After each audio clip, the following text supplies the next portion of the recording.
यार दोस्तों, आशा करता हूँ आप सब अच्छे होंगे और आगामी सीटेट एग्जाम जो कि 14 दिसंबर के लिए प्रस्तावित है, इसकी तैयारी अच्छे से कर रहे होंगे। आज का वीडियो बहुत ज़्यादा इंपॉर्टेंट रहने वाला है, जिसमें हम सीडीपी और इसकी पेडागोजी के टैग वर्ड्स के बारे में पढ़ेंगे, अच्छे से जानेंगे, एनालिसिस करेंगे। और मेरा विश्वास है अगर आप इस वीडियो को अंत तक देख लेते हैं तो आप 25 क्वेश्चंस आउट ऑफ 30 आसानी से सही कर पाएंगे, यानी कि 25 नंबर आपके आसानी से सीडीपी में सही हो जाएंगे। ठीक है, तो वीडियो बहुत इंपॉर्टेंट है, ध्यान रखिए। पेपर 1 और पेपर 2 दोनों के लिए इक्वली समान रूप से बहुत इंपॉर्टेंट रहने वाली है।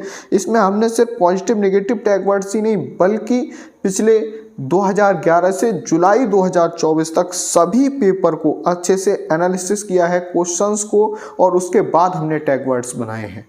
ठीक है, उनको हमने अप्लाई भी किया है, बहुत मेहनत लगी है इसमें, इसे बनाने में। तो इसलिए अगर आप हमारे चैनल पे नए हैं तो प्लीज़ चैनल को सब्सक्राइब जरूर करें। और अभी तक अगर आपने हमारा टेलीग्राम चैनल ज्वाइन नहीं किया है तो लिंक डिस्क्रिप्शन में है, आप वहाँ से ज्वाइन कर सकते हैं, क्योंकि इस तरीके की PDFs और इम्पोर्टेंट जानकारी आपको वहाँ मिल जाएगी। क्योंकि मैं सभी सब्जेक्ट्स के लिए कोशिश करूँगा कि आपके लिए एग्ज़ाम से पहले टैग वर्ड बनाऊँ, जिससे आप कम मेहनत में और कम से कम समय में आसानी से जो पेडागोजी है उसको क्रैक करके सीटेट एग्ज़ाम अच्छे अंकों से पास कर सकें।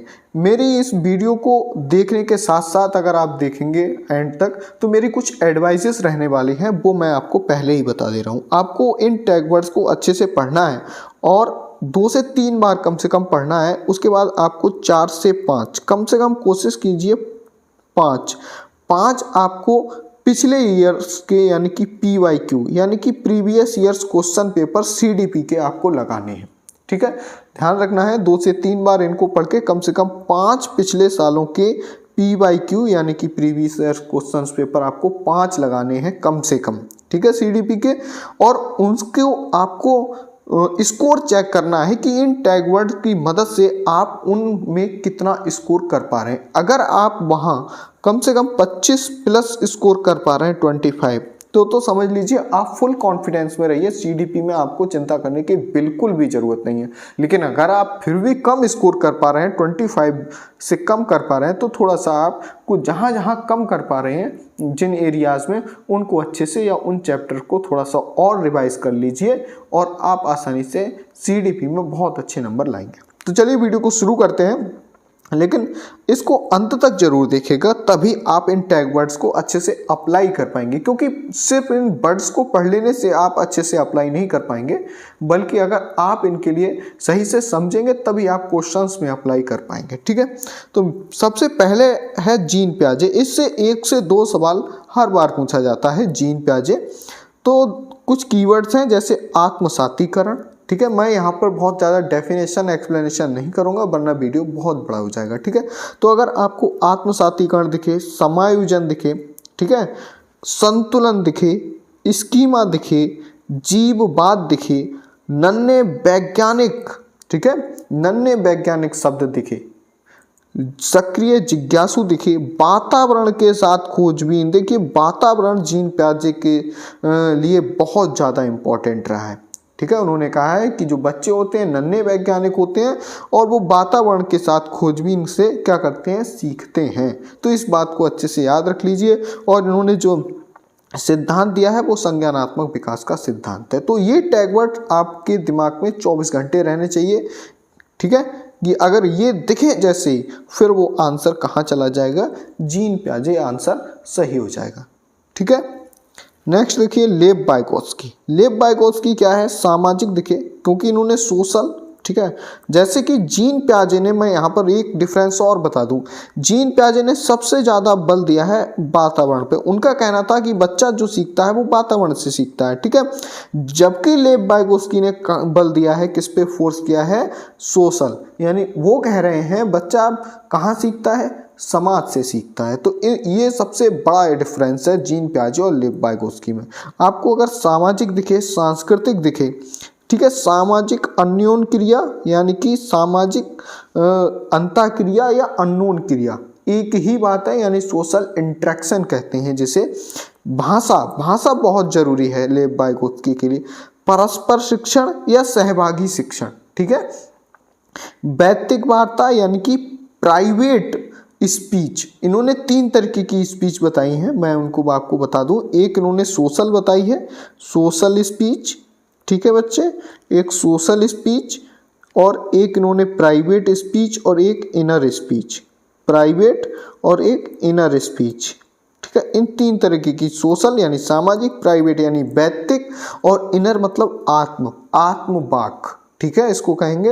अगर ये दिखें तो सीधे सीधे आंसर होगा लेव वाइगोत्स्की। इसके बाद एक बहुत इम्पोर्टेंट टॉप मतलब इससे पूछा जाता है स्कैफोल्डिंग, पाड़ या ढांचा। इसको कभी कभी मचान भी कहते हैं या सहायता, मचान या सहायता या हेल्प, ठीक है। अगर ये शब्द दिखें तब भी क्या होगा, लेव वाइगोत्स्की। पाड़, ढांचा, मचान, सहायता। आप थोड़ा सा इंग्लिश वर्जन जरूर देखा करें, मेरी आपसे रिक्वेस्ट है, जो लोग हिंदी से थोड़ा सा देखा करें तो इन सब का इंग्लिश स्कैफोल्डिंग यूज किया गया होगा।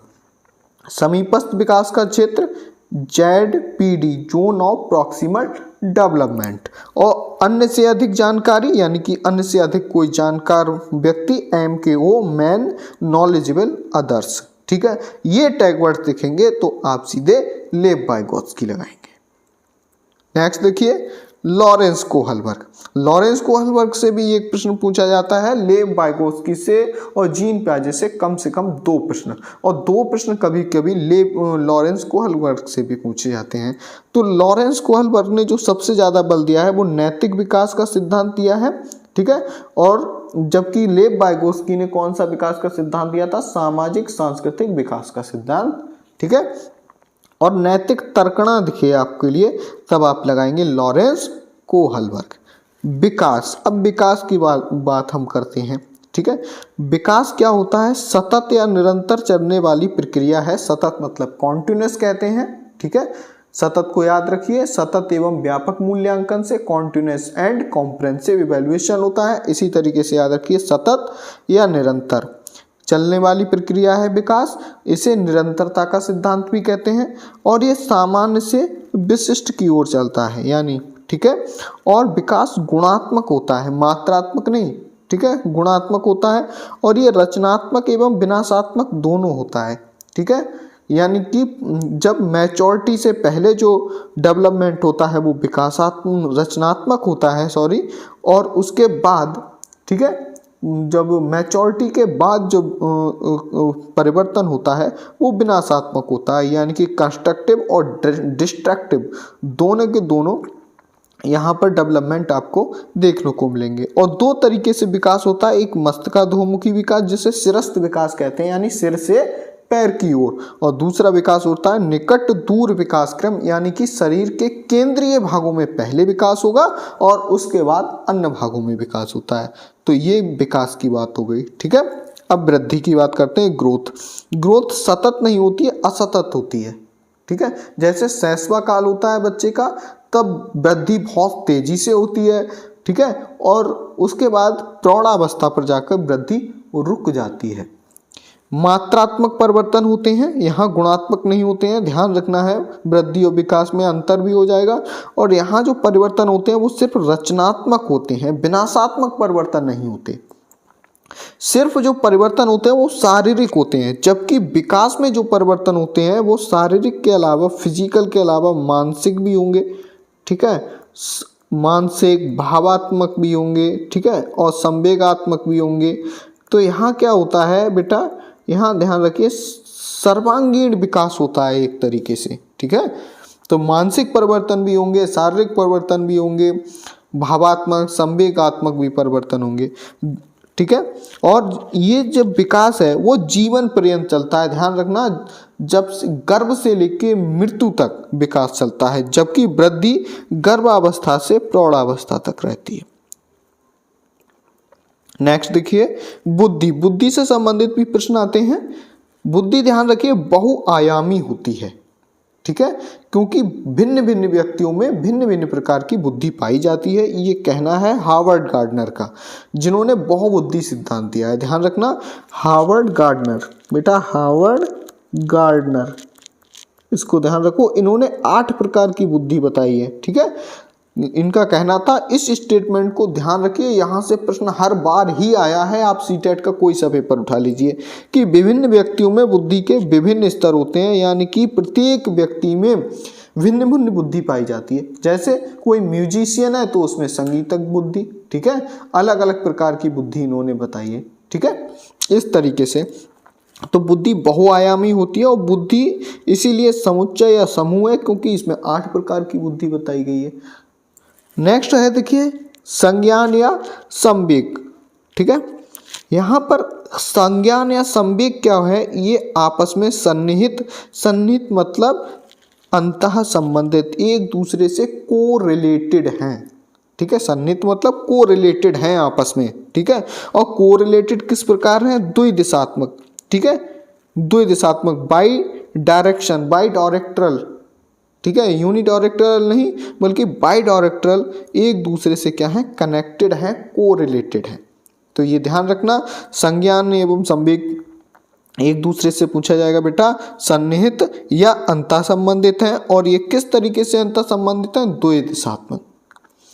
अब हम कुछ सीटेट जो सीडीपी में पॉजिटिव टैग वर्ड्स आते हैं, ठीक है, उनके बारे में बात करेंगे। यानी प्रश्न में पूछा जाए कौन सा सही है, क्या पूछा जाए, निम्न में से कौन सा, जब प्रश्न आता है तो फिर उत्तर पूछता है बेटा कौन सा सही है, यानी कि ये वो वाले हैं जो आपको बताना है ये सही है, ठीक है। तो सही है वाले बताने हैं, तो कौन सा बेटा, जैसे ही आपको दिखे कहीं भी अपसारी चिंतन, आंख बंद करके आंसर लगाना, आंख बंद करके, डाइवर्जेंट थिंकिंग, ठीक है, अनुरूपक चिंतन। मैं यहाँ पे एक्सप्लेनेशन नहीं कर रहा हूँ वरना वीडियो बहुत बड़ा हो जाएगा इसी वजह से, ठीक है। अनुरूपक चिंतन यानी कि एनालॉजिकल थिंकिंग, जो एक तरीके से मैथमेटिकल थिंकिंग होती है उस तरीके से, ठीक है। बिल्कुल आंख बंद करके लगाना है ये। चाइल्ड सेंटर्ड, ठीक है, तो चाइल्ड सेंटर्ड यानी बाल केंद्रित शिक्षा कैसी होनी चाहिए पूछा गया है। कुछ मत देखो बेटा कैसी होनी चाहिए या हमें किस तरीके से उस शिक्षा का विकास चाहिए, वो है बाल केंद्रित शिक्षा। अवसर बच्चे को पढ़ने के, खेलने के, एकदम एक्सपोजर देना बच्चे के लिए, अपॉर्चुनिटी देना मैक्सिमम। सक्रियता लाना, एक्टिवनेस, सहभागिता, भाई लेव वाइगोत्स्की ने सहभागिता पे बहुत जोर दिया है कि बच्चा ही समाज से सीखता है, तो सहभागिता बहुत जरूरी है। कोऑपरेशन, परस्पर शिक्षण, सामाजिक अंतःक्रिया, लेव वाइगोत्स्की ने सब बताया है, तो ये बहुत इंपॉर्टेंट हो गया। समावेशी शिक्षा, समावेशी शिक्षा का मतलब ध्यान रखिए सभी बच्चे, चाहे वो डिसेबल हो या ना हो, चाहे वो इकोनॉमिक लेवल पर कैसे भी हो, क्या करना है, सभी के लिए एक साथ समान रूप से शिक्षा, किसी को अलग क्लास में शिक्षा नहीं देनी है। अगर आ जाए अलग क्लास में या विशेष टीचर आ जाए, विशेष टीचर बेटा अगर आ जाए, विशेष कक्षा और विशेष शिक्षक, ठीक है, या विशेष स्कूल, विशेष कक्षा, विशेष शिक्षक या विशेष स्कूल, तो हमेशा आप इसे गलत मानेंगे, ये सही नहीं है, ठीक है। हमेशा समावेशी शिक्षा, एक साथ सभी बच्चों को शिक्षा देना बहुत जरूरी है। विविधता का सम्मान करना यानी समावेशी शिक्षा है, तो बच्चों को जो विविधता है उसको एक तरीके से हमें रिसोर्स की तरह यूज करना है। रिसोर्स मतलब संसाधन की तरह यूज करना है, ना कि हमें उसकी डिसेबिलिटी से परेशान होने की जरूरत है, ठीक है। नेक्स्ट देखिए, इसमें सर्वांगीण विकास, हमारा जो उद्देश्य है वो शारीरिक मानसिक विकास या नहीं है, बल्कि क्या है, विकास करना, ऑल ओवर डेवलपमेंट, सर्वांगीण विकास, बच्चे का सर्वांगीण विकास करना मकसद है। करके सीखने पर जोर देना है, लर्निंग बाय डूइंग, ठीक है। जो जीन पियाजे ने कहा था कि बच्चा एक सक्रिय जिज्ञासु की तरह है, नन्हे वैज्ञानिक की तरह है, और वातावरण से क्रिया करके खोजबीन करके सीखता है। बच्चे को प्रोत्साहन देना है, ठीक है, ये तो आप आसानी से कर लेंगे। जिज्ञासा, बच्चे बड़े जिज्ञासु होते हैं, क्यूरियोसिटी लेवल बहुत ज़्यादा होता है, ठीक है, बिल्कुल सही होना चाहिए। रचनात्मक मूल्यांकन, बेटा यहाँ से प्रश्न हमेशा आता है, रचनात्मक, मैथ में भी आ जाता है कभी कभी ये प्रश्न, ठीक है। रचनात्मक मूल्यांकन यानी कि फॉर्मेटिव असेसमेंट, बिल्कुल सही आंसर है। योगात्मक मूल्यांकन आता है, वो गलत आंसर है अब, ठीक है। क्या होगा, योगात्मक जो मूल्यांकन होगा वो गलत है, ठीक है, योगात्मक मूल्यांकन अब बेटा गलत होगा। ठीक है, सतत एवं व्यापक मूल्यांकन बिल्कुल सही है, CCE। ठीक है, परीक्षा के साथ साथ ही पढ़ाने के साथ साथ ही उसका लर्निंग प्रोसेस देखना। ठीक है, कहाँ कमियां हैं, जहाँ कमी है उसको सुधारना सतत एवं व्यापक मूल्यांकन कहलाता है, ना कि परीक्षा। अगर आ जाए परीक्षा लेना, बच्चे से क्या लेना, परीक्षा लेना बेटा, एग्जाम लेना, ये सब नेगेटिव वर्ड है। ठीक है, क्या होना चाहिए, सतत एवं व्यापक मूल्यांकन। ठीक है, दैनिक जीवन से जोड़ना, ठीक है, बहुत इंपॉर्टेंट है, हमें कोशिश करना है, क्योंकि बच्चे भिन्न भिन्न परिवेश से आते हैं, उनकी बोलचाल, भाषा, समझ का स्तर अलग अलग होता है, तो उन्होंने जो देखा है उसी से जोड़ना, उसी से समझना, और उन्हीं की भाषा में शिक्षा, मातृभाषा में शिक्षा। हमें कोशिश करनी है अपनी भाषा में ना देके बच्चों की भाषा में शिक्षा देने का पूरा प्रयास करना है। अब हम देखेंगे कुछ नेगेटिव कीवर्ड्स, यानी ये पूछता है जब प्रश्न में कि कौन सा सही नहीं है, कौन सा सही नहीं है, तो सही नहीं है तो बेटा ये वाले जो होंगे ये सही नहीं है। कैसे, पुस्तक केंद्रित शिक्षा या शिक्षक केंद्रित शिक्षा, ये सही नहीं है। जब प्रश्न पूछेगा कौन सा सही नहीं है तो हमेशा ध्यान रखिए पुस्तक केंद्रित या बाल केंद्रित शिक्षा, पुस्तक केंद्रित या शिक्षक केंद्रित शिक्षा सही नहीं है, जबकि होना चाहिए क्या, बाल केंद्रित शिक्षा, वो सही ऑप्शन होगा। यहाँ से आप इनको देख लेंगे तो आप आंसर्स को एलिमिनेट भी कर पाएंगे। ठीक है, तो सही आंसर तक आप आसानी से पहुंच पाएंगे। लैंगिक असमानता गलत है। ठीक है, निगेटिव है। जेंडर इनइक्वलिटी नहीं करना, क्योंकि समावेशी शिक्षा है, चाहे पुरुष हो या महिला हो, यानी कि चाहे लड़का हो या लड़की हो, बॉयज हो या गर्ल्स हो, सबके लिए समान तौर पर शिक्षा। जहाँ ये वर्ड दिखे आपको केवल, मात्र, सिर्फ यानी कि ओनली शब्द दिखे, वो नेगेटिव कीवर्ड्स आते हैं, तो वो सही नहीं होंगे बेटा। रटना यानी कि रूट मेमोराइजेशन। ठीक है, यहाँ पर रोल लिख दिया है, रूट कहते हैं, रोट मेमोराइजेशन, रटना, याद करना, कंठस्थ कराना, ये सब नेगेटिव कीवर्ड हैं, बच्चों के साथ ऐसा नहीं करना है। तो ये पूछा जाए कौन सा सही नहीं है, तब हम इन ऑप्शंस को मारेंगे, या ये पूछा जाए कौन सा सही है, तो अब हमको ये नहीं पता है कौन सा सही है, तो हम ऐसे एलिमिनेट कर लेंगे, जो गलत वाले हैं उनको अलग निकाल देंगे, तो सही ऑप्शन मिल जाएगा। इसी को एलिमिनेशन मेथड कहते हैं। ठीक है, हतोत्साहित नहीं करना है, बल्कि प्रोत्साहित करना है। निष्क्रिय, बच्चा कोई निष्क्रिय नहीं बल्कि एक्टिव तौर पर वर्क करता है। वैज्ञानिक शब्दावली का प्रयोग नहीं करना है, भाई उसकी मातृभाषा में पढ़ाना है, उसके परिवेश से जोड़ना है, दैनिक जीवन से जोड़ना है। कोई वैज्ञानिक या भारी भरकम शब्दों का या कुछ भी प्रयोग नहीं करना है, कुछ भी नहीं। नेक्स्ट है, देखिए ग्रामर। बच्चे को ग्रामर से कोई मतलब नहीं है। ठीक है, ग्रामर से कोई मतलब नहीं है बच्चे को, ना तो लैंग्वेज में कहीं पर भी, बस उसे बोलना आना चाहिए, अपनी अभिव्यक्ति को बस बताना आना चाहिए, वो अपने आप को अभिव्यक्त कर पाए बस। सीमित शब्द सही नहीं है, क्योंकि उसे अभी सीखने के असीमित अवसर देना है हमें। बच्चा खाली स्लेट नहीं होता, जो प्लेटो का एक स्टेटमेंट था, अगर मैं सही कह पा रहा हूँ, तो खाली स्लेट नहीं होता है बच्चा जब भी आता है आपकी क्लास में, उसके पास कुछ ना कुछ ज्ञान पहले से जरूर होता है, अपने घर वालों के बारे में, अपने परिवेश के बारे में, अपने बारे में कुछ ना कुछ उसको नॉलेज पहले से ज़रूर होती है, इसलिए उसका जो मस्तिष्क है वो कभी खाली प्लेट नहीं होता। योगात्मक मूल्यांकन नेगेटिव है, यानी कि सबमिट असेसमेंट कहते हैं इसे, ये गलत है। फॉर्मेटिव असेसमेंट यानी कि रचनात्मक मूल्यांकन अब सही आंसर है, या सतत एवं व्यापक मूल्यांकन सही आंसर है। अभिसारी चिंतन गलत है। कौन सा बेटा, कन्वर्जेंट गलत है, जबकि मैंने बताया था कौन सा सही वाला है, अपसारी कौन सा सही है, अपसारी जब नेगेटिव पूछा जाए तो अभिसारी। प्रकार्यात्मक स्थिरता, अगर फंक्शनल फिक्स्डनेस आए, स्थिरता आए, तब भी ये गलत होगा। विशेष शिक्षक अलग, या विशेष कक्षा या विशेष स्कूल, यहाँ पर लिख लीजिए विशेष स्कूल, ये बिल्कुल गलत होंगे। मानकीकृत शब्दावली ये बहुत आया है, बहुत बार आता है, एक दो प्रश्न में जरूर मिलेगा आपको, तो ये भी निगेटिव कीवर्ड है, ये सही नहीं होगा। जब बेटा पूछा जाएगा कौन सा सही नहीं है, ठीक है, तब आप इसका प्रयोग करेंगे, ध्यान रखना है। और एक तरीके से और कर सकते हैं, अगर आपको सही उत्तर नहीं पता है तब आप पहले गलत उत्तर जो है उनको कट कर लीजिए और फिर आप सही उत्तर पर पहुंच जाएंगे। ऐसे आप सही उत्तर को एलिमिनेट करने के लिए भी नेगेटिव टैग वर्ड्स या पॉजिटिव टैग वर्ड्स का प्रयोग कर सकते हैं। मेरी एडवाइस है, आखिर में फिर से रिपीट करूंगा कि कम से कम आप 5 प्रैक्टिस सेट CDP के, प्रैक्टिस सेट यानी कि सॉल्व्ड पेपर, प्रैक्टिस सेट वो नहीं बता रहा हूँ जो किसी ने अपनी मर्जी से बनाए हैं, बल्कि सॉल्व्ड पेपर पिछले वर्षों के आप ले लीजिए, प्रीवियस ईयर्स पेपर ले लीजिए और वहाँ से आप इन कीवर्ड्स को ट्राई कीजिए और अपना स्कोर लगाइए, हमें भी कमेंट कीजिए।